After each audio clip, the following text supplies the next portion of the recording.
இயேசுவில் அன்றுக்குரிய சகோதரர்களே சகோதரிகளே, இந்த பிரசங்கம் தலைப்பை பார்த்துட்டு கொஞ்சம் டிஸ்டர்பா இருந்துச்சு. இதெல்லாம் ரொம்ப ஓவர் டூ மச்சா ஃபாதர்ட்டே சொன்னேன். ரொம்ப டூ மச்சா இருக்கு ஃபாதர் தலைப்பு அப்படின்னு தான் சொன்னேன். எனக்கு இதுல இந்த தலைப்புல ரொம்ப பெரிய உடன்பாடு இல்லை. ஆனால் நான் சொல்ல வேண்டிய விஷயத்தை பதிவு செய்றேன். என்ன தலைப்பு கொடுத்துருக்காங்க அப்படின்னா, குருத்துவம் இல்லையேல் பல வழி வரங்கள் குவளையும் அணுகாது. அப்படிலாம் ஒண்ணும் கிடையாது. சாமியாரே இல்லைன்னா இந்த உலகத்திற்கு ஆசீர்வாதமே கிடைக்காது.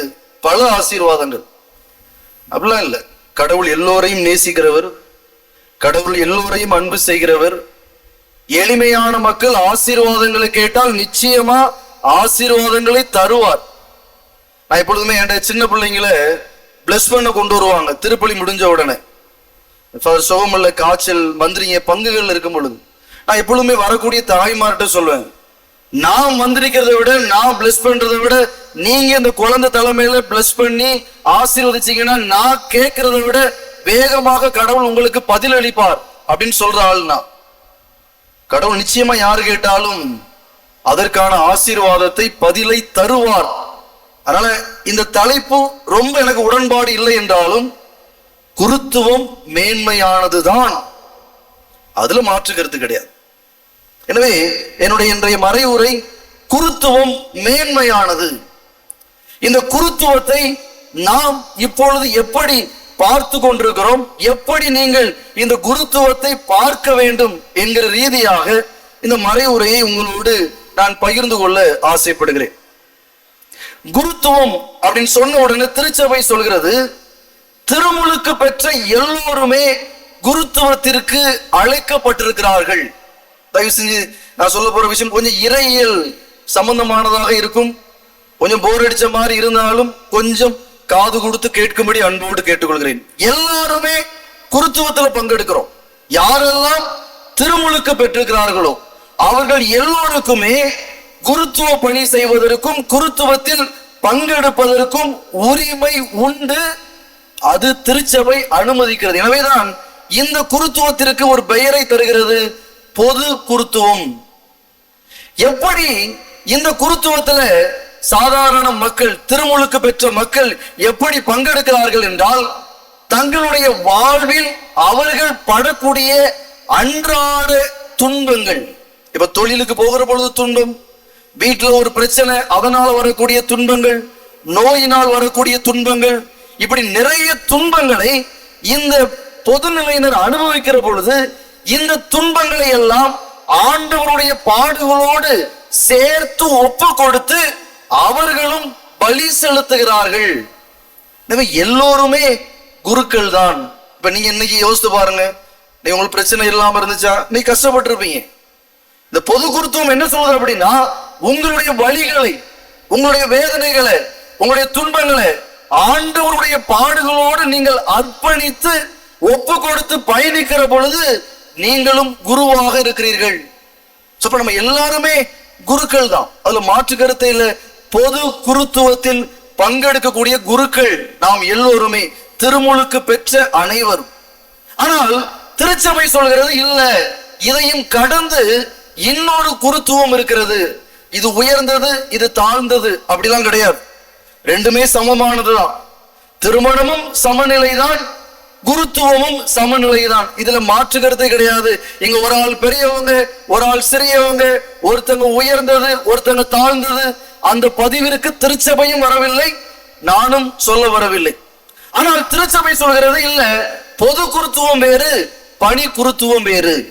இந்த பணி குருத்துவம் என்பது முழுமையாக கடவுளுக்கு தங்களை அர்ப்பணிக்க கூடியவர்கள் செய்யக்கூடிய இந்த துறவரத்தார், அருட் சகோதரிகளாக இருக்கலாம், இல்லை என்றால் குருக்களாக இருக்கலாம், திரு தொண்டர்களாக இருக்கலாம். இவர்கள் பங்கெடுக்கக்கூடிய அந்த பணியை தான் திருச்சபை சொல்கிறது பணி குருத்துவம். நீங்கள் பணி செய்வதற்காக, கடவுளுக்கு பணி செய்வதற்காக நீங்கள் அழைக்கப்பட்டிருக்கிறீர்கள் என்று சொல்லும் என்றால், இன்றைக்கு நான் உங்களோட பேச போகிற தலைப்பு பணி குருத்துவம் தான். நான் பொது குருத்துவத்தை பற்றி இங்கு பேசல. நான் குருத்துவம் என்று சொல்கிற பொழுது நான் பொது குருத்துவத்தை இங்கு குறிப்பிடவில்லை, பணி குருத்துவம். இந்த பணி குருத்துவம் எப்படி தரப்படுகிறது? பைபிள்ல நான் 3 வார்த்தைகளை மட்டும் சொல்றேன். பைபிள் வசனங்கள்லாம் சொல்லல, வார்த்தைகளை சொல்கிறேன். இந்த வார்த்தை இப்படி போகிறது. இந்த பொது பணி குருத்துவம், பொது குருத்துவத்திலிருந்து பணி குருத்துவத்திற்கு எப்படி ஆண்டவர் இவர்களை தேர்ந்தெடுக்கிறார் என்பதை சொல்லக்கூடிய வரிகள் இது. முதல் வரி, தாயின் கருவில் உருவாகும் முன்னே நான் உன்னை தேர்ந்தெடுத்தேன். தயவு செய்து இந்த பணி குருத்துவத்தின் மகிமையை நீங்கள் புரிந்து கொள்வதற்கு இந்த 3 வார்த்தைகளும் உங்களுக்கு உதவி செய்யும். தயவு செய்து கேளு. ஒன்று, தாயின் கருவில் உருவாகும் முன்பே நான் உன்னை தேர்ந்தெடுத்தேன் என்று ஆண்டவர் இந்த பணி குருத்துவத்தில் பங்கெடுக்கக்கூடிய ஒவ்வொருவரையும் பார்த்து சொல்கிறார். அதே விபிலியம் சொல்கிறது, தான் விரும்பியவர்களை ஆண்டவர் தேர்ந்தெடுத்தார். தான் விரும்பியவர்களை, நான் மறுபடியும் அந்த வார்த்தைக்கு அழுத்தம் தாரேன். தான் விரும்பியவர்களை, எல்லாரையும் கிடையாது. இந்த பணி குருத்துவத்திற்கு ஆண்டவர் யாரை தேர்ந்தெடுக்கிறார் என்றால், தான் யாரை நேசித்தாரோ, தான் யாரை அதிகமாக விரும்பினாரோ. அப்ப உங்களுக்கு எல்லாம் கேள்வி வரும், அப்ப கடவுள் எங்களை அன்பு செய்யலையா? கடவுள் எங்களை நேசிக்கலையா? உங்களை நேசிக்கிறார். ஆனால் உங்களை விட, இந்த வார்த்தையை நான் அழுத்தம் கொடுக்கிறேன், உங்களை விட யாரெல்லாம் இந்த பணி குருத்துவத்தில் பங்கெடுக்கிறார்களோ அவர்களை ஆண்டவர் அதிகமாக நேசிக்கிறார், அதிகமாக நேசிக்கிறார். எனவேதான் விவிலியம் சொல்கிறது, தான் விரும்பியவர்களை ஆண்டவர் தேர்ந்தெடுத்தார். இரண்டாவது வார்த்தை. மூன்றாவது வார்த்தை, தான் முன் குறித்து வைத்தவர்களை ஆண்டவர் இந்த பணிக்கென தேர்ந்தெடுக்கிறார். தான் யாரை முன் குறித்து வைத்தார். எனவேதான் இந்த 3 வார்த்தைகளையும் நான் சேர்த்து சொல்றேன். ஆண்டவர் எங்களை தாயின் கருவில் உருவாகும் முன்பே முன் குறித்து வைத்து தான் விரும்பியதால் எங்களை இந்த பணிக்கென்று அழைத்திருக்கிறார். எனவேதான் நான் சொல்றேன், இந்த குருத்துவம் மகிமையானது, இந்த குருத்துவம் மகத்தானது, இந்த குருத்துவம் கடவுளுடைய பார்வையில் மேன்மையானது. யாரெல்லாம் இந்த பணி குருத்துவத்திற்காக அழைக்கப்பட்டிருக்கிறார்களோ அவர்கள் எல்லோரும் கடவுளுடைய பார்வையில் மேன்மை தங்கியவர்கள். நான் சொன்னேன், எல்லாருக்கும் அருள் கிடைக்கும், ஆனால் இந்த குருத்துவம் என்பது மகிமையானது. எனவே இந்த வார்த்தையை இன்னும் அழுத்தம் கொடுப்பதற்கு நான் சொல்கிறேன், நாங்கள் மிக சிறப்பானவர்கள். இதை நான் தெளிவா தான் சொல்றேன். நாங்கள் மிக சிறப்பானவர்கள். யாருடைய பார்வையில? உங்க பார்வையில இல்ல. உங்க பார்வையில இருக்க வேண்டிய அவசியமும் கிடையாது. நான் அழுத்தமா பதிவு செய்யறேன், உங்க பார்வையில் நாங்கள் மிக சிறப்பானவர்களாக இருக்க வேண்டிய அவசியம் இல்லை. ஏனென்றால் நாங்கள் ஏற்கனவே மிக சிறப்பானவர்களாக இயேசுவின் பார்வையில், கடவுளின் பார்வையில் நாங்கள் இருந்ததினால்தான் ஆண்டவர் எங்களை இந்த பணி குருத்துவத்திற்காக அழைத்திருக்கிறார். இரண்டாவது கேள்வி, எதற்காக அழைத்தார்? ஏன் ஆண்டவர் இந்த பணி குருத்துவத்திற்கு என்று ஒரு சில பேரை விரும்பி அழைத்தார் என்றால், நீங்க இந்த 4 நற்செய்தியை வாசிக்கிற பொழுது நான் இந்த 6 விஷயங்களை நான் பார்க்கிறேன். இந்த 6 விஷயத்திற்காகத்தான் ஆண்டவர் அழைத்ததாக நான் உணர்கிறேன். ஒன்று, தன்னுடைய பதிலாளாய் இருப்பதற்காக. திருச்சபை குருக்களுக்கு இன்னொரு பட்ட பெயர் தருகிறது, இவர்கள் மறு கிறிஸ்துக்கள். தன்னுடைய பதிலாளாய், தனக்கு பதிலாய் இவர்கள் இந்த மண்ணுலகில் இறுதி வரை இருக்க வேண்டும் என்பதற்காக இந்த குருத்துவ பணிக்கென்று ஆண்டவர் எங்களை அழைத்திருக்கிறார். இரண்டாவது, தன் பணியை தெளிவாக செய்வதற்காக. தான் என்ன பணியை அந்த 3 ஆண்டுகள் அந்த பூமியிலே இயேசு செய்தாரோ அந்த பணியை குருக்களாக பணி குருத்துவத்திற்கு அழைக்கப்பட்டிருக்கிற அனைவரும் செய்ய வேண்டும் என்பதற்காக இந்த பணி குருத்துவத்திற்கு ஆண்டவர் எங்களை அழைத்திருக்கிறார். இரண்டாவதாக. மூன்றாவது, நற்செய்தியை அறிவிக்க. உடனே நற்செய்தினா உடனே பைபிள் பைபிள் பைபிளும் உண்டுதான், பைபிளும் நற்செய்தி தான். நல்ல செய்திகளை, வாழ்வு தரக்கூடிய செய்திகளை, அடுத்தவர்களை முன்னேற்ற பாதையில் நடத்தக்கூடிய, அவர்களுக்கு வாழ்வு தரக்கூடிய நற்செய்திகளை அறிவிப்பதற்காக கடவுள் எங்களை தேர்ந்தெடுத்திருக்கிறார். நான்காவதாக, இறையாட்சி கனவை இம்மண்ணிலே நனவாக்குவதற்காக. அவர் ஒரு குறிப்பிட்ட பகுதியில் இந்த இறையாட்சி கனவை நனவாக்குவதற்காக அவர் முயற்சி எடுத்தார். உலகம் முழுவதும் இந்த இறையாட்சி கனவு நனவாக வேண்டும் என்பதற்காக ஆண்டவர் எங்களை அழைத்திருக்கிறார். ஐந்தாவதாக, பாவங்களை மன்னிப்பதற்காக. ரொம்ப ரொம்ப முக்கியம். பாவ மன்னிப்பை இந்த மண்ணுலகத்தாருக்கு தருவதற்காக ஆண்டவர் எங்களை அழைத்திருக்கிறார். இறுதியாக, அவர் நினைவாய். இந்த வார்த்தை ரொம்ப ரொம்ப முக்கியம். எல்லா குருக்களுக்கும் இது பதியப்பட வேண்டும். இந்த வார்த்தை அவர் நினைவாய். அவர் எப்படி செய்தாரோ, அவர் எப்படி பேசினாரோ, அவர் எப்படி வாழ்ந்தாரோ, அவர் எதை செய்தாரோ எல்லாவற்றையும் அவர் நினைவாக அவரை போல செய்வதற்காக நாங்கள் அழைக்கப்பட்டிருக்கிறோம். இதுக்காக தான் பணி குருத்துவம். இப்ப உங்களுக்குள்ள கேள்வி எழும், இதெல்லாம் நீங்களாம் ஒழுங்கா செய்றீங்களா ஃபாதர்? அது எங்க பிரச்சனை? நான் தெளிவா இது உங்கள்கிட்ட சொல்ல வர்ற விஷயம் நீங்கள் புரிந்து கொள்ளுங்கள். நான் யோக்கியமா, நான் ஒழுங்கா இருக்கேனா, நான் ஒழுங்கா பணி செய்யறேனா, எல்லா சாமிமாரும் இங்க இந்த ஆறையும் ஒழுங்கா செய்யறாங்களா, அது நன் ஆஃப் யுவர் பிசினஸ். தப்பா எடுக்காதீங்க இந்த வார்த்தையை நான் பயன்படுத்துறதுக்கா. அதை பத்தி நீங்க கவலைப்படாதீங்க. கடவுள் எங்களிடம் கேள்வி கேட்பார், நிச்சயமா கேட்பார். நிச்சயமா ஒரு நாள் வரும், அந்த நாள்ல உங்களுக்கு தரப்படுகிற தண்டனையை விட பல மடங்கு தண்டனை அதிகமாக எங்களுக்கு தரப்படும். ஏனென்றால் அவர் எங்களை நம்பி அழைத்தார், எங்களை விரும்பி அழைத்தார். அப்ப நாங்க நம்பிக்கை துரோகம் பண்றோம் அப்படின்னா அவர் சும்மாலாம் விட்டுற மாட்டார், எங்களை கண்டிப்பா சும்மா விட மாட்டார். அது எங்க பிரச்சனை. ஆனா நீங்க அதை வைத்து தீர்ப்பிட்டு கொண்டு சாமியாருடைய பணிகளை குறைத்து மதிப்பிடாதீர்கள். இந்த 6 பணியை செய்வதற்காக நாங்கள் அழைக்கப்பட்டிருக்கோம். இந்த 6ஐயும் தாய் திருச்சபை குருத்துவத்திற்கென்று 3 பணிகள் என்று சொல்கிறது. ஒன்று அர்ச்சிக்கும் பணி, இரண்டாவது போதிக்கும் பணி, மூன்றாவது வழி நடத்தும் பணி. இதான் சுருக்கி சொல்றாங்க. அர்ச்சிக்கும் பணினா என்னது? இந்த திருப்பலி நடத்துறது, இல்லை என்றால் உங்களுக்கு திருமுழுக்கு தருவது, இல்லை என்றால் நற்கருணை வழங்குவது, உறுதி பூசுதல் வழங்குவது, திருமணத்தை நடத்தி வைப்பது, இது அர்ச்சிக்கும் பணி. இந்த தப்பாடுகள நான் தெளிவா சொல்றேன்னா, ஒரு பூசாரி வேலை மாதிரி. பூசாரி வேலை, மணி ஆட்டுற வேலை, கோயில கிடந்து வேலை செய்யறது அர்ச்சிக்கும் பணி. இரண்டாவது பணி போதிக்கும் பணி. இறைவார்த்தையை அந்த மக்களுடைய வாழ்க்கையோடு உரசி பார்த்து அவர்களுக்கு அன்றைக்கு என்ன செய்தி தேவையோ வாழ்க்கைக்கான செய்தியை தரக்கூடிய அந்த போதிக்கும் பணி. நற்செய்தியே இப்ப பிரசங்கம் வைக்கிறோம்னா தயாரிச்சுட்டு தான் வரணும். நான் கக்கூசில உட்கார்ந்துதான் பிரசங்கத்துக்குரிய வாசகத்தை பார்த்துட்டு வருவான்னா அந்த சாமியாருக்கு அடி இருக்கு, அதுல மாற்றுக்கிறது இல்லை. நான் வாசகத்தை வாசிக்காம வந்துட்டு என் வாயில வர்றதெல்லாம் அடிச்சு விடுவேன் அப்படின்னா, சரியான மறைவுரை நான் வைக்கல அப்படின்னா அதற்கான தண்டனை எல்லா குருக்களுக்கும் உண்டு. மாற்றுகிறதே இல்லை, மாற்றுகிறதே இல்லை. ஏனென்றால் எங்களுடைய அடிப்படையான பணி இந்த நற்செய்தியை உங்களுக்கு என்று நாங்கள் தருவது. மூன்றாவது வழி நடத்தும் பணி.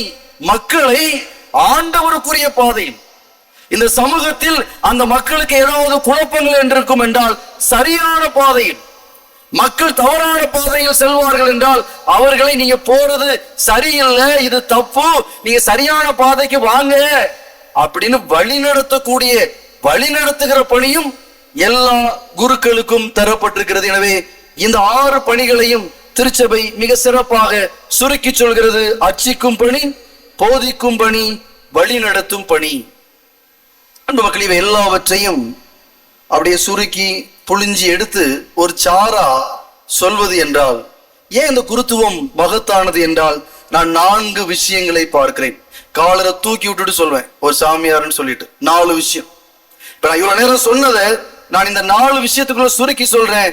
ஏன் குருத்துவம் மகிமையானது என்றால், 1, விண்ணில் இருக்கிற இயேசுவை நற்கருணைக்குள் கொண்டு வர முடியும் என்றால் அது இந்த கரங்களால் மட்டும்தான் முடியும். எனவே நான் சொல்கிறேன், குருத்துவம் மகிமையானது.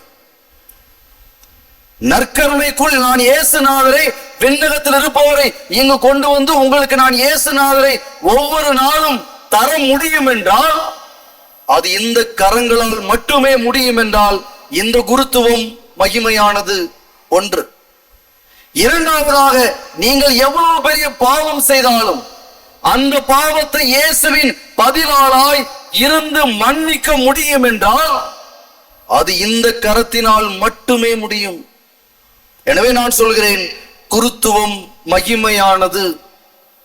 உங்களுடைய பாவத்தை எல்லாம் மன்னித்து உங்களை புனிதமாக்கி இயேசுவுடைய இரத்தத்தினால் உங்களை கழுவி கடவுளுடைய விண்ணக வாழ்விற்கு அழைத்து செல்ல இந்த கரங்கள் உங்களை மன்னிக்கும் ஒரு ஆயுதமாக இருக்கிறது என்றால் நான் அழுத்தமாக பதிவு செய்கிறேன், இந்த குருத்துவம் மகிமையானது, மேலானது. மூன்றாவதாக, நாங்கள் யார் என்றால் கடவுளுக்கும் மனிதருக்கும் இடையில் நிற்கக்கூடிய பதிலால், உங்களுக்கும் கடவுளுக்கும் இடையில் இருக்கக்கூடிய ஒரு பாலம், உங்களை நாங்கள் கடவுளோடு இணைக்கக்கூடிய ஒரு பாலம், உங்களுக்காக நாங்கள் கடவுளிடம் பரிந்து பேசக்கூடிய அந்த பரிந்துரைப்பாளர் வேலையை நாங்கள் செய்கிறோம் என்றால், உங்களை நாங்கள் கடவுள்கிட்ட கொண்டு போகணும்னா அது எங்களால தான் முடியும் அப்படின்னு நான் சொல்லல. இருந்தாலும் ஒரு சில பணிகள், அதற்குரிய பணிகள் தரப்பட்டிருக்கிறதுனால நாங்கள் இடைநிலையாளராய் இருப்பதினால் இந்த குருத்துவம் மகிமையானது. நான்காவது விஷயம், திருச்சபை சொல்லக்கூடிய அந்த அற்புதமான காரியம், நாங்கள் மறு கிறிஸ்துக்கள். அதனாலதான் சொல்லுவாங்க, பாவ சங்கீதனம் தொட்டில வந்துட்டு நீங்க பயப்படாதீங்க, எல்லாத்தையும் சொல்லுங்க, அங்க அமர்ந்திருப்பவர் குரு அல்ல, இயேசுவின் பதிலாளாய்த்தான் இந்த குருவானவர் அமர்ந்திருப்பார் என்றால், இந்த 4 விஷயங்களின் அடிப்படையில் இந்த குருத்துவம் மகிமையானது. அன்பு மக்களே, இதுதான் எனக்கு பிரசங்கம். இப்ப பிராக்டிக்கல் அப்ளிகேஷன், நீங்க எப்படி இந்த குருத்துவத்தை பாக்குறீங்க? நீங்க எப்படி சாமியார பாக்குறீங்க? இப்ப நீங்க சிந்திக்கணும். நான் இந்த சொன்ன இந்த 4 செய்திகளின் அடிப்படையில் நீங்க குருத்துவத்தை பாக்குறீங்களா? ஒரு குருவானவர் இயேசுவினுடைய மறுபிறப்பு, இயேசுவினுடைய பதிலால் கடவுளிடம் எங்களை கூட்டி சேர்ப்பவர், எங்களுக்காக பரிந்து பேசுபவர். ஒரு குருவானவர் யார் என்றால், நற்கருணையை மேலிருந்து இயேசுநாத மேலிருந்து கீழே கொண்டு வரக்கூடிய ஒரு ஆற்றல் நிறைந்தவர். இந்த குருவானவர் யார் என்றால், எங்களுடைய பாவங்களை எல்லாம் மன்னிக்கிறவர். இந்த பார்வை உங்ககிட்ட இருக்குதா? நான் மறுபடியும் இந்த பார்வைக்கு கேட்கும் பொழுது சொல்றேன், சாமிமார் செய்யறத வச்சு நீங்க தீர்ப்பிடாதீங்க பிளீஸ். அது எங்க பிரச்சனை, அது உங்க பிரச்சனை இல்லை. நீங்க அந்த குருவானவர் எப்படி இருந்தாலும் இந்த பார்வையோடு, ஏன்னா ஒரு சில பேர் கேட்பாங்க, ஃபாதர் நான் குருசுபுரத்தில் இருக்கும்போது, நீங்க காலில் பூச வைக்கிறீங்களா சாயங்காலம் பூச வைக்கிறீங்களா அப்படின்னு கேட்பாங்க என்கிட்ட. நான் எதுக்குன்னு கேட்பேன், நீங்க உங்க பூசையை பார்க்க வரலாம் ஃபாதர். நான் உங்கள்கிட்ட எல்லாத்தையும் அழுத்தமா சொல்லக்கூடிய பதில் என்ன தெரியுமா? எந்த சாமியார் வைத்தாலும் அங்கு நடைபெறுவது கல்வாரி பலிதான். அவர் மோசமான சாமியாராக இந்த உலகத்தின் பார்வையில் உங்களுடைய பார்வையில் இருந்தாலும் அவர் நடத்துவது என்னவோ கல்வாரி பலிதான். புனித பியோ வந்து நடத்தினாலும் அது கல்வாரி பலிதான். மோசமான சாமியார் என்று பட்டம் தரக்கூடியவர்கள் சொன்னாலும் அது கல்வாரி பலிதான். எந்த சாமியார் வச்சாலும் பூசதான், திருவிருந்து தான். அதுல மாற்றுக்கிறதே கிடையாது. நீங்க எப்படி பாக்குறீங்க?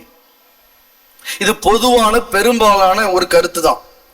நீங்க எப்படி எங்களை பாக்குறீங்க அப்படின்னா, பல நேரங்கள்ல ஃபாதர் கோயில பூச வைக்கிற வேலையை மட்டும் பார்த்துட்டு போங்க ஃபாதர், அதுக்கு தானே வந்தீங்க.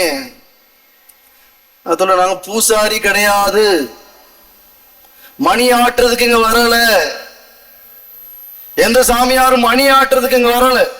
வந்துட்டு பூசையை வச்சுட்டு நல்லா பாட்டு பாடுங்க, நல்ல திருவிழாவை நல்லா கொண்டாடுங்க, அந்த அர்ச்சிக்கும் பணியை மட்டும் செய்வதற்காக நாங்கள் இங்கு வரவில்லை. நம்ம அழுத்தமா பதிவு செய்யறேன், நாங்க அதுக்காக இங்க வரல. அந்த வேலையை செய்ய மட்டும் நாங்கள். ஆனா நீங்க எங்களை எதுக்கு பாக்குறீங்க? உங்களுக்கு எதுக்கு ஃபாதர் இந்த வேண்டாத வேலை? அண்மையில நான் ஒரு ஃபாதரோட கீழே வைப்பார், ஃபாதர் பேரையே சொல்றேன், ஃபாதர் செல்வன் புன்னக்காயர் சாமியார். நானும் அவரும் கீழே வைப்பாருக்கு பிரசங்கத்துக்காக நான் போறேன், ஃபாதர் என் கூட ஜாயின் பண்ணியிருந்தாங்க.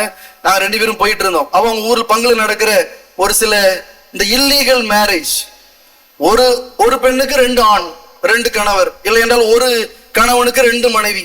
இந்த மாதிரி ஒரு இல்லீகல் ரிலேஷன்ஷிப்ல மக்கள் வாழ்ந்துட்டு இருக்கிறாங்க. அப்படி வாழக்கூடிய ஒரு பெண் வந்திருக்கிறான். அப்ப அவ சொல்லுங்க, இல்ல உங்க பேரை நான் குடும்ப கையில இருந்து எடுக்க போறேன், அப்படிலாம் இருக்க முடியாது அப்படின்னு சொன்ன உடனே அந்த அம்மா சொன்ன வார்த்தை ஏன்னா, ஃபாதர் நான் பூசைக்கு ஒழுங்கா வரேனா, அன்பியத்துக்கு ஒழுங்கா வரேனா, கோயில்ல காணிக்கைய போட்டனா போடலையா, அதை மட்டும் பாருங்க ஃபாதர். எங்க வாழ்க்கையை நீங்க ஏன் ஃபாதர் பாக்குறீங்க? அது உங்க வேலை கிடையாது ஃபாதர். அந்த அம்மாவுக்கு என்ன பார்வைனா, சாமியாருக்கு கோயில்ல திருப்பலி நிறைவேற்ற வேலை மட்டும்தான், பூசாரி வேலை மட்டும்தான். இல்ல அன்பு மக்களே, எங்களுடைய வேலை இது மட்டும் கிடையாது. நான் தெளிவாக சொன்னேன், எங்களுடைய பணி அர்ச்சிக்கு பணி மட்டுமல்ல, போதிக்கும் பணி. தவறு நடக்கும் என்றால் ஆண்டவருடைய வார்த்தை இன்னைக்கு இதை சொல்லணும்னு சொன்னா உங்களுக்கு பிடிக்கவில்லை என்றாலும் அதை நாங்கள் சொல்லித்தான் ஆகணும். அதுக்குதான் வந்திருக்கிறோம். எனவே இறை வார்த்தை பணியை செய்வதற்காக வந்திருக்கிறோம். இந்த மக்கள் தவறான வழியில் செல்வார்கள் என்றால் அவர்களை சரியான பாதையில் வழி நடத்த வேண்டியது என்னுடைய கடமை. அதை நாங்கள் செஞ்சுதான் தீருவோம். உங்களுக்கு பிடிக்காம இருக்கலாம், நீங்க தப்பு செய்கிற பொழுது, உங்களுக்கு விருப்பமான பாதையில் நீங்கள் செல்கிற பொழுது, இது தவறு என்று சொல்கிற பொழுது அது உங்களுக்கு கசக்கலாம். அதுக்காக விட்டுட்டுலாம் போயிட முடியாது. நீ எங்களை பார்த்து இந்த வேலைலாம் உங்க இல்ல வேலை இல்ல ஃபாதர், நீங்க மூடிட்டு போங்க அப்படின்னா மூடிட்டுலாம் போக முடியாது. அதுக்கு வரல நாங்க சாமியாரா. அர்ச்சிக்கும் பணியையும் செய்ய வேண்டும், இறைவார்க்கு உரைக்கக்கூடிய பணியையும் செய்ய வேண்டும், வழி நடத்தக்கூடிய பணியையும் செய்ய வேண்டும். நான் இப்ப குருமடத்துல இருக்கிறேன். என் தம்பிமார்கிட்ட சொல்லுவேன், எங்க பிள்ளைகள்கிட்ட, தம்பிமார் நீ சாமியாரானா 4 விஷயத்த ஒழுங்கா செய், இப்படிதான் சொல்லுவேன். இந்த 4 விஷயத்த நீ ஒழுங்கா செஞ்சா போதும் தம்பி, நீ நல்ல சாமியாரா இருப்பீங்க. 1, நல்ல திருப்பலி நிறைவேற்று. அதுதான் உன்னுடைய முதல் திருப்பலி, அதுதான் உன்னுடைய கடைசி திருப்பலி என்று நினைத்து அந்த திருப்பலியை நீ நிறைவேற்று. ஏன்னா நான் சாமியாரா வந்ததே திருப்பலியை அற்புதமாய் அழகாய் மக்களுக்கு புரிகிற வகையில நிறைவேற்றுவதற்காகத்தான் நாங்க சாமியாரா வந்திருக்கிறோம் அப்படின்னு சொல்லுவேன். 1. 2வது, தம்பிமார் பிரசங்கம் வைக்கிற பொழுது நல்லா தயாரித்து ஆண்டவரிடம் முழந்தாள் படியிட்டு ஜெபித்து இன்னைக்கு ஆண்டவர் என்ன சொல்ல நினைக்கிறாரோ அதை போய் சொல்லி இறை வார்த்தை பகிர்வு நீ சிறப்பாக செய்யணும். 3வது, மக்களுக்காக முட்டு போட்டு ஜெபி தம்பி, நீ ஜெபிக்கணும். மக்களுக்காக முட்டு போடு. ஒரு நாளைக்கு 1 மணி நேரம் 2 மணி நேரம், ஏன்னா அதுக்குதான சாமியாரா வந்திருக்கிற. இதை நீ செய்யாம நிச்சயமா எதையும் செய்ய முடியாது. 4வதாக, மன்னித்து மக்கள் தவறு செய்வார்கள், அவர்களை மன்னித்து அவர்களை சரியான பாதையில் வழி நடத்த வேண்டியது முன்னுடைய பணி. இந்த 4 விஷயங்களை நான் அவர்களோடு சொல்வது உண்டு. ஆனால் அன்பு மக்களே, பல நேரங்களில் நாம் இந்த பார்வையில் குருக்களை பார்ப்பது இல்லை. உங்ககிட்ட இருந்து ஒரு 4 சோதனை எங்களுக்கு வர்றதா நான் பார்க்கிறேன். ரைட்? எங்களை 4 வகையில சோதிப்பீங்க நீங்க. இந்த குருத்துவத்தை களங்கம் உள்ளதாக மாற்றுவதற்கு இந்த 4 அம்புகள் உங்களிடமிருந்து எங்களை நோக்கி வருகிறது. நான் அதை உங்கள்கிட்ட பதிவு செய்யணும்னு நினைக்கிறேன். இன்றைக்கு குருத்துவத்தை முதல் விஷயம் மகிமையானதா பாருங்க, குருக்களை மறு கிறிஸ்துவா பாருங்க. தயவு செய்து சாமிமாருக்கு இந்த சோதனைகளை கொடுத்து விடாதீர்கள். 4 சோதனை. நீங்க நினைக்கிற சோதனை எல்லாம் கிடையாது. பல பேர் பல சோதனையை இப்ப கற்பனை பண்ணுவீங்க. அந்த சோதனை எல்லாம் சோதனையே கிடையாது. அதை விட மோசமான 4 சோதனை இருக்கு. முதல் சோதனை வளைந்து கொடுப்பதற்கான சோதனை. நீங்க என்ன தெரியுமா நினைக்கிறீங்க? உங்களுக்கு ஏத்தாற்போல் இந்த சாமியார் வளைஞ்சு கொடுக்கணும். நீங்க ஒரு தேவை, தப்பான ஒரு தேவையை கொண்டு வந்து நிப்பீங்க, அது உங்களுக்கு தேவையா இருக்கும். ஆனால் சட்டப்படி, பொது சட்டப்படி அது தவறாக இருக்கும், அதை செய்ய முடியாது. ஆனா நீங்க வந்து நிப்பீங்க, ஃபாதர் எப்படியாவது செஞ்சு கொடுத்துருங்க ஃபாதர். உங்களுக்காக வளைந்து கொடுப்பதற்காக குருக்கள் இங்கு இல்லை. நான் வளைந்து கொடுக்கலன்னா உடனே இந்த சாமியார் மோசம், முசுடு, இவன் உருப்பட மாட்டான். நம்ம வளைந்து கொடுக்கணும். வளைந்து கொடுப்பதற்கான சோதனையை தயவு செய்து குருக்களுக்கு கொடுக்காதீங்க. அதனாலதான் இன்னைக்கு பல குருக்கள் உங்களுக்கு வளைந்து கொடுத்து எதெல்லாம் செய்யக்கூடாதோ அந்த அநியாயத்தெல்லாம் பங்குகளையும் ஆலயங்களையும் திருவிழாக்களையும் இன்னைக்கு செஞ்சுக்கிட்டு இருக்கிறோம். ஒரு சில ஊர்கள்ல இந்த திருமணத்துல அடிக்கிறான் பாருங்க கொட்டு, ஒரு கொட்டு, ஏன்னா கேரளாவில இருந்து இறக்கி அடிக்கிறான் பாருங்க. சப்பரத்துக்கு முன்னாடி அடிச்சுட்டு போறாங்கன்னா என்ன காரணம்? நீங்க விரும்பிட்டீங்க. மக்களுக்காக வளைந்து கொடுக்கிறது முடியாது. அது என்னுடைய கிறிஸ்தவ இலக்கிற்கு எதிராக இருக்கும் என்றால் அதை என்னால் செய்ய முடியாது. வளைந்து கொடுப்பதற்கான சோதனைக்குள்ளாக தயவு செய்து குருக்களை கொண்டு வராதீர்கள். இரண்டாவது, இன்னைக்கு எல்லா சாமிமாருக்கும் அடுத்த சோதனை என்ன தெரியுமா? இந்த பங்கு விட்டு போகும்போது நல்ல பெயரை வாங்கிட்டு போயிடணும். ஒரு ஆணியும் கொடுங்க வேண்டாம். நான் அப்படிதான் நினைப்பேனா? இந்த நல்ல பேரை வாங்கி நாங்க என்ன செய்ய போறோம்? நீங்க அப்படிதான் பேசுறீங்க. யாரும் நல்ல சாமியாருங்கிறீங்க. அதனாலதான் எல்லா சாமியாரும் அந்த நல்ல பேரை வாங்குறதுக்காக இன்னைக்கு மெனக்கட்டுறாங்க, டிராமா பண்றாங்க. எவன் ஒருவன் ஆலயம் கட்டுகிறானோ, எவன் ஒருவன் இப்படி கட்டடம் கட்டுகிறானோ, இல்லைன்னா கொடிமரம் வைக்கிறானோ, வழிபாடுகளை பெருக்கி கொண்டே போகிறாரோ, திருவாலாவை ஜாம் ஜாம் கொண்டாடிட்டாரு. நான் ஒரு பங்குல இருந்துட்டு மாறி வந்தேன்னா, அப்ப என்கிட்ட சொன்ன விஷயம், ஃபாதர் நீங்க நல்லா தான் இருந்தீங்க, ஆனா உங்களுக்கு அப்புறம் வந்த ஃபாதர் திருவிழாவை சூப்பரா கொண்டாடினார் ஃபாதர், நல்ல பெயர். சாமிமார் அதுக்கு வரல, நற்பெயர் வாங்குவதற்காக நாங்க வரல. நீங்க நல்ல சாமியார் நல்ல சாமியார்னு நீங்க யார சொல்றீங்க அப்படிங்கறத தயவு செய்து ஜட்ஜ் பண்ணுங்க. கட்டடம் கட்டினவரையா, மக்களை கட்டி எழுப்பியவரையா? மக்களை கட்டி எழுப்புறவரோ நல்ல சாமியார். பாவ சங்கீதத்துல தொட்டில வந்து அமர்ந்திருப்பவர் தான் நல்ல சாமியார். உங்களுக்கு ஏற்றார் போல நடிக்கிறவர் அல்ல. உங்க வீட்டுல திருவிழானா வந்து நிப்பார், உங்க வீட்டுல செங்கல் எடுத்து வைக்கிறீங்கன்னா வந்து நிப்பார். அவர் நல்ல சாமியாரா? இல்ல. மக்களை எவர் வழி நடத்துகிறாரோ அவர்தான் மிகச்சிறந்த குருவானவர் என்றால், இந்த நற்பெயர் எடுப்பதற்கான சோதனையை தயவு செய்து குருக்களுக்கு கொடுக்காதீங்க. நீங்க நல்ல சாமியார் நல்ல சாமியார் சொல்கிற பொழுது மக்களை யார் உருவாக்கினாரோ அந்த குருக்களை பார்த்துட்டு நல்ல சாமியார்னு சொல்லுங்க, குருக்கள் மாறுவார்கள். இது இரண்டாவது சோதனை. மூன்றாவது சோதனை அதிகாரத்தை பெறுவதற்கான சோதனை. எல்லா சாமிமாரும் குருப்பிசம் எல்லா அடிப்படையில், ஜாதியின் அடிப்படையில, நண்பர்கள் அடிப்படையில, ஊரின் அடிப்படையில இன்னைக்கு குழுவா எதுக்கு இருக்கிறாங்கன்னா அதிகாரத்தை எப்படியாவது பெற்றுக்கணும். ஏன்னா உங்களுக்கு யாரை பிடிக்கும் அப்படின்னா, உங்களுடைய திருவிழாவுக்கு நீங்க யாரை கூப்பிடுவீங்க அப்படின்னா அதிகாரத்தில் இருப்பவர்களை தான். அவரு பெரிய பங்குக்கு போயிட்டாரு, இவர் சின்ன பங்குக்கு போயிட்டாரு, அவரு ப்ரொக்ரேட்டர் ஆயிட்டாரு, நான் இல்ல என்னைய சொல்றேன், இவர் ரெக்டர் ஆயிட்டாரு. அதிகாரத்திற்காக நாங்கள் குருக்களாகவில்லை. இந்த அதிகாரத்தை தக்க வைக்கிறதுக்காக நீங்க குருக்களிடையே போட்டி இருக்குதுன்னா அது அவங்க பிரச்சனை மட்டும் இல்ல, உங்க பிரச்சனை. அன்பு மக்களே, நீங்க அதிகாரத்துல இருக்கிறவங்க தான் தூக்கி பிடிக்கிறீங்க, தாங்கி பிடிக்கிறீங்க அப்படின்னா ஆட்டோமேட்டிக்கா குருக்கள் எதை தேடுவாங்க? அதிகாரத்தை தான் தேடுவார்கள். எனவே அதிகாரத்தை பெறுவதற்கான சோதனைக்குள்ளாகவும் இந்த குருக்களை நீங்கள் வீழ்த்தி விடாதீர்கள். நான்காவது, ரொம்ப இயல்பா ஒரு விஷயத்த சொல்றேனே, நீங்க உங்க சாமிக்கு பல எதிரிகள் இங்க இருப்பீங்க, அது இருக்கும். உங்க சாமியாருக்கு எகெயின்ஸ்டா பின்னாடி குழி தோன்றது, நோன்றது, அவரை திட்டுறது, அவர் தும்முனாருன்னா அதுக்கு 10 விளக்கம் தர்றது, அதெல்லாம் நடக்கும். அது எல்லா ஊர்லயும் நடக்கும். நீங்க எல்லாம் யார் தெரியுமா? உங்களை நீங்க இன்னைக்கு பரிசோதனை செஞ்சு பாருங்க. என்னுடைய 16 வருட அனுபவம் இது. எப்படி தெரியுமா நீங்க எதிரியா மாறுவீங்க எங்களுக்கு? ஏன்னா உங்களுக்கு எனக்கு வாய்க்கா வரப்பு தவறாரா? உங்களுக்கு எனக்கு என்ன கடன் தொல்லை பிரச்சனையா? எந்த பிரச்சனையும் இல்லை. அப்ப ஏன் நீங்க எதிரியா மாறுனீங்க? ஒரு குருவினுடைய எதிரியா நீங்க எப்ப தெரியுமா மாறுறீங்க? உங்களின் சார்பாக நாங்கள் இருக்காத போது. இந்த வார்த்தையை தயவு செஞ்சு உள்வாங்கிக்காங்க. என்றைக்கெல்லாம் உங்கள் சார்பாக, இந்த வார்த்தை முக்கியம், உங்கள் சார்பாக நாங்கள் பேசவில்லையோ, உங்கள் சார்பாக நாங்கள் செயல்படவில்லையோ, உங்கள் சார்பாக நாங்கள் இருக்கவில்லையோ, இப்படி கூட சொல்லலாம், உங்களுக்கு அடிமையா நாங்க இல்லைன்னா, நீங்க சொல்றதெல்லாம் நாங்க செஞ்சோம்னா நாங்க உங்க நண்பர், நீங்க சொல்றத நாங்க செய்யலன்னா நான் உங்க எதிரி. நோ, குருக்களை எதிரிகளாக பார்க்காதீர்கள். உங்க சார்பாக அவர் பேசவில்லை, உங்கள் சார்பாக அவர் செய்யவில்லை, உங்கள் சார்பாக அவர் வாழவில்லை என்பதற்காக தயவு செய்து அவரை எதிரியாக பார்க்காதீர்கள், எதிரியாக மாற்றாதீர்கள். அப்ப ஆட்டோமேட்டிக்கா அவர் உங்களுக்கு அடிமையா தான் நிற்பாரு.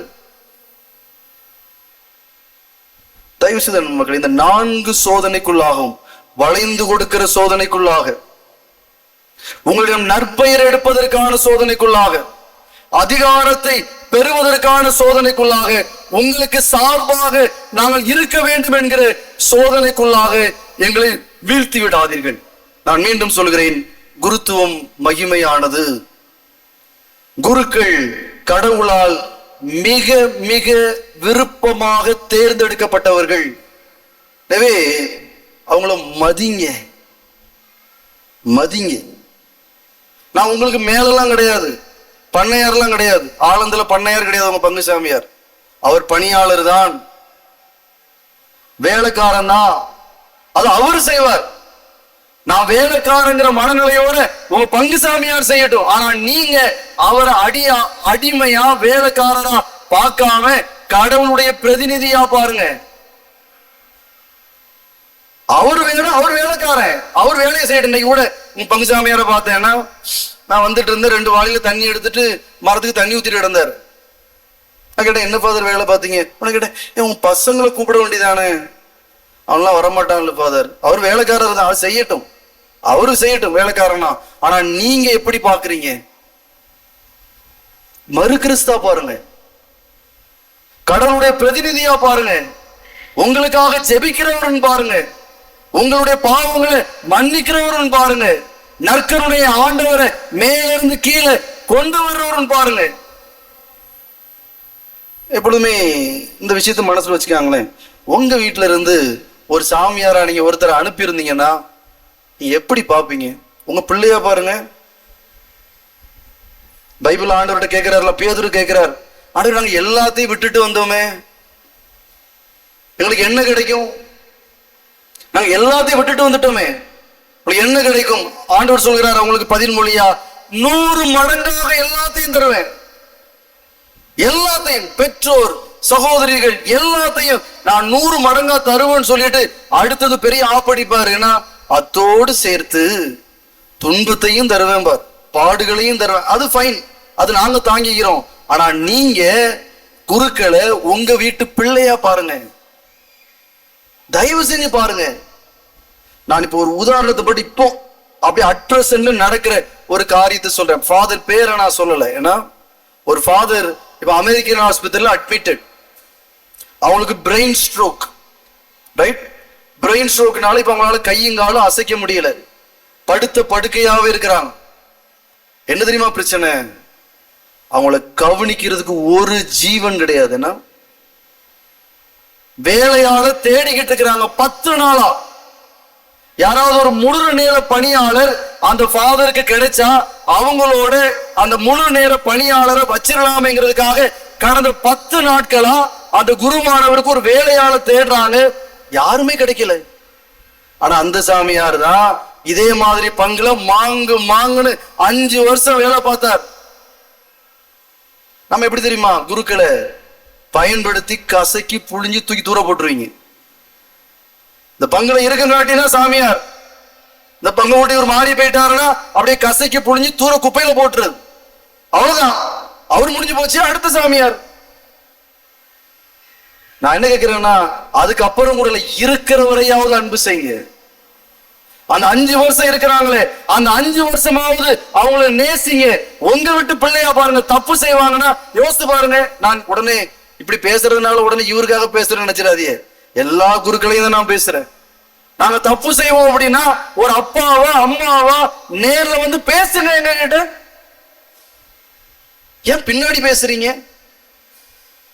நாங்களும் மனுஷங்க தானே, ஏதோ வானத்துல தொப்படிலாம் குதிச்சுங்க வரல. ஒரு தாயினுடைய வயிற்றில் பிறந்து இந்த மண்ணுல விளையாடி தவறுகள் செய்து திருந்தி இப்பவும் பலவீனத்தோட தான் இங்க சாமியாரா இருக்கும், மாற்றுக்கிறதே கிடையாது.